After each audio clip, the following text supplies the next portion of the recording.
Alfalah university के ओखला स्थित office पर पहुंची क्राइम ब्रांच की टीम, सर्च ऑपरेशन जारी। दिल्ली ब्लास्ट केस में एनआईए का एक्शन, पठानकोट से doctor Rais Ahmad Bhat arrest. White medical college में तैनात था डॉक्टर रईस।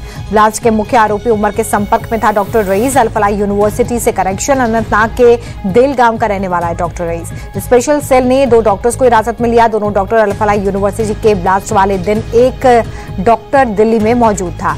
दिल्ली ब्लास्ट मामले में स्पेशल सेल की एंटी टेरर यूनिट ने एफआईआर दर्ज की। आपराधिक षड्यंत्र रचने की धाराओं में केस दर्ज हुआ। दिल्ली ब्लास्ट केस में एफएसएल की जांच में बड़ा खुलासा। फॉरेंसिक टीम को मौके से मिले पतले तार, ब्लास्ट करने के लिए फ्यूल ऑयल के साथ डेटोनेटर और टाइमर का भी इस्तेमाल हुआ था। सूत्रों के मुताबिक डॉक्टर उमर मोहम्मद बम बनाने में एक्सपर्ट था। उमर ने अमोनियम नाइट्रेट में फ्यूल ऑयल और ट्रांसफार्मर ऑयल मिलाकर विस्फोटक तैयार किया था।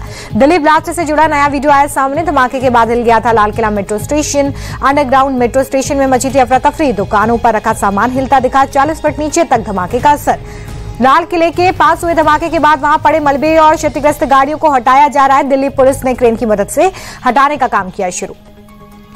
आगे की जांच के लिए गाड़ियों को सुरक्षित स्थानों पर भेजा जा रहा है। एफएसएल की टीम ने मौके से सारे सबूत इकट्ठा किए हैं।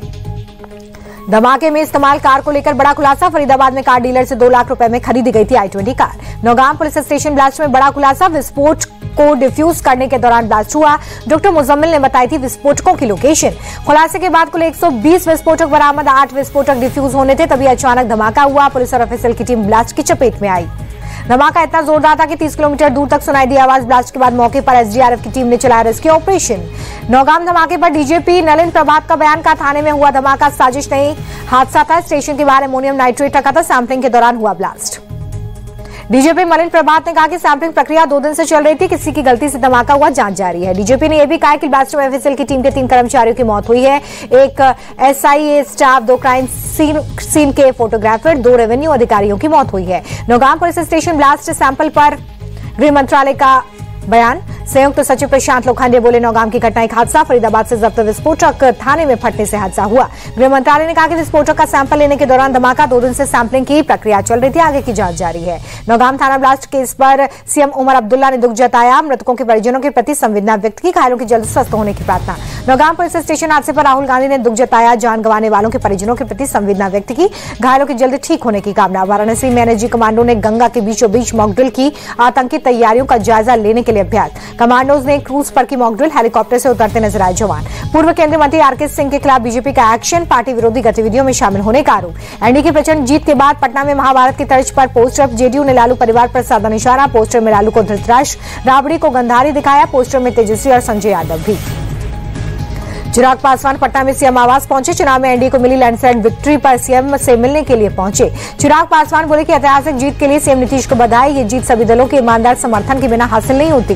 बिहार चुनाव में जीत के बाद बैठकों का दौर जारी। जेडीयू नेता संजय झा और ललन सिंह सीएम आवास पर पहुंचे। बिहार चुनाव में प्रचंड जीत मिलने पर जेडीयू नेता संजय झा बोले कि बिहार के गौरव को पुनर्स्थापित करने का पल जनता से किया हर वादा पूरा करेंगे। गृह मंत्री अमित शाह ने बिहार की जीत को पॉलिटिक्स ऑफ परफॉर्मेंस बताया। कहा, जंगल राज वालों को लूटने का मौका नहीं मिला। बिहार ने पूरे देश का मूड बता दिया।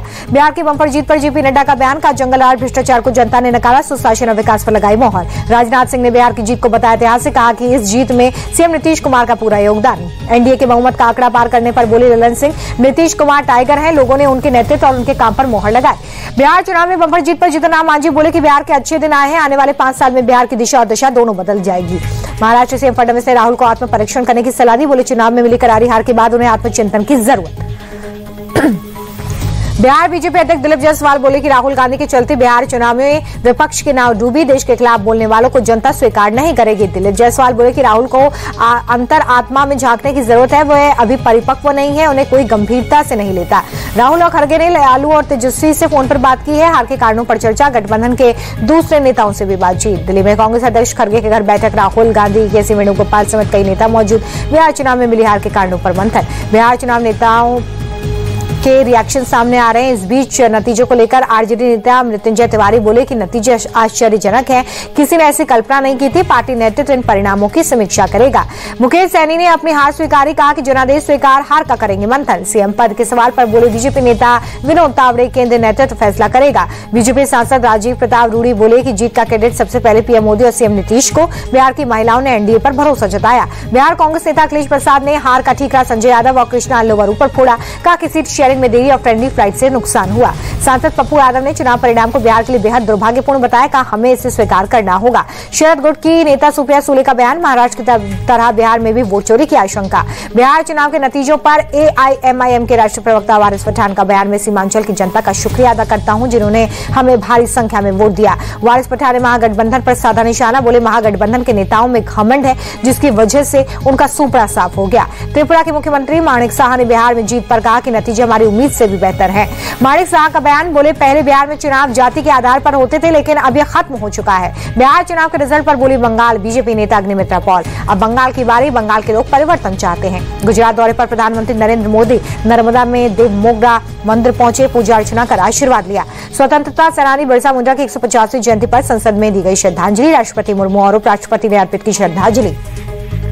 झारखंड सीएम हेमंत सोरेन ने रांची में भगवान बिरसा मुंडा की 150वीं जयंती पर दी श्रद्धांजलि, राज्यपाल ने भी पुष्पांजलि अर्पित की। झारखंड का 25वां स्थापना दिवस आज पीएम मोदी ने ट्वीट कर प्रदेशवासियों को दी शुभकामनाएं। दिल्ली के वसंत कुंज इलाके में पहुंचे पर्यावरण मंत्री मनजिंदर सिंह सिरसा, स्वच्छता और सफाई की स्थिति का निरीक्षण और समीक्षा की। बाबा बागेश्वर की एकता हिंदू पद यात्रा मथुरा में जारी, कथावाचक जया किशोरी समेत कई संत महात्मा मौजूद। कल वृंदावन में बांके बिहारी की दरबार यात्रा का समापन। बाबा बागेश्वर की पदयात्रा में कई फिल्मी हस्तियां पहुंची, शिल्पा शेट्टी, एकता कपूर और राजपाल यादव यात्रा में शामिल हुए। गुरु तेग बहादुर साहिब की 350वें शहीदी दिवस पर साइकिल यात्रा का आयोजन, दिल्ली के अमृतसर तक 500 किलोमीटर की यात्रा। 250 से ज्यादा लोग साइकिल यात्रा में शामिल हुए, बच्चे और बुजुर्गों ने भी हिस्सा लिया। दिल्ली से गुरुद्वारा प्रबंधक कमेटी के पूर्व अध्यक्ष और साइकिलिंग फेडरेशन इंडिया के उपाध्यक्ष ने आयोजन किया। गुजरात के भरूच में एक और धन परिवर्तन का मामला आया सामने, NRI मौलवी ने हिंदू महिला से रेप कर ब्लैकमेल किया, पुलिस ने आरोपी अजवद बेमात को गिरफ्तार किया। बिहार के मुजफ्फरपुर में एक घर में शॉर्ट सर्किट से आग लग गई, एक ही परिवार के 5 लोग जिंदा जले, सभी की मौत। दिल्ली की हवा हुई जहरीली, खतरनाक स्तर पर पहुंचा AQI, इंडिया गेट इलाके में AQI 369 दर्ज। दिल्ली के ITO इलाके में गंभीर श्रेणी में पहुंचा प्रदूषण, AQI 400 के पार, सांस लेना मुहाल। प्रदूषण कम करने के लिए दिल्ली में जगह जगह पानी का छिड़काव हो रहा है। दिल्ली कैंट इलाके में MCD ने पानी का छिड़काव किया। यूपी के सीतापुर में वन विभाग को बड़ी कामयाबी, पिंजरे में कैद हुआ तेंदुआ कई लोगों पर कर चुका था अटैक, कई दिनों से सर्च ऑपरेशन चल रहा था। आंध्र प्रदेश में 1 लाख करोड़ रुपए का निवेश करेगा अडानी ग्रुप, विशाखापट्टनम में ट्रक पार्क बनाएगी कंपनी, पोर्ट सीमेंट, एनर्जी और एडवांस्ड मैन्युफैक्चरिंग में निवेश होगा। सोने चांदी के दाम में गिरावट, 1760 रुपए सस्ता हुआ सोना 10 ग्राम। सोने का भाव 1,24,794 रुपए। चांदी की चमक फीकी पड़ गई है, 3,000 से ज्यादा रुपए सस्ते हो गई है चांदी। 1 किलो चांदी का भाव 1,69,367 रुपए हुआ है। अक्टूबर में थोक महंगाई दर 27 महीने के निचले स्तर पर 1.21% की गिरावट दर्ज। खाद्य पदार्थों की कीमतों में गिरावट बनी मुख्य वजह। तमिलनाडु सरकार का कर्मचारियों को बड़ा तोहफा, महंगाई भत्ता 55% से बढ़ाकर 58% किया। 16 लाख कर्मचारियों और पेंशनर्स को मिलेगा सीधा फायदा। टायर कंपनी MRF ने जुलाई सितंबर तिमाही के नतीजे किए जारी, 12% मुनाफा बढ़ा। निवेशकों को लेकर SEBI चीफ तोहिन कांत पांडे का बयान, बोले कि शेयर बाजार में निवेशकों की जागरूकता और भागीदारी के बीच अंतर कम करना जरूरी है। कॉफी डे ग्लोबल ने सितंबर तिमाही में नतीजे घोषित किए, दूसरी तिमाही में घाटा बढ़कर 6 करोड़ रुपए हो गया है। 2024-25 बाजार में वर्ष में खाद्य तेल आयात में बढ़ोतरी हुई है, 1.6 करोड़ टन खाद्य तेलों का इंपोर्ट हुआ है। आयात की लगभग लागत 15 गुना बढ़ी है।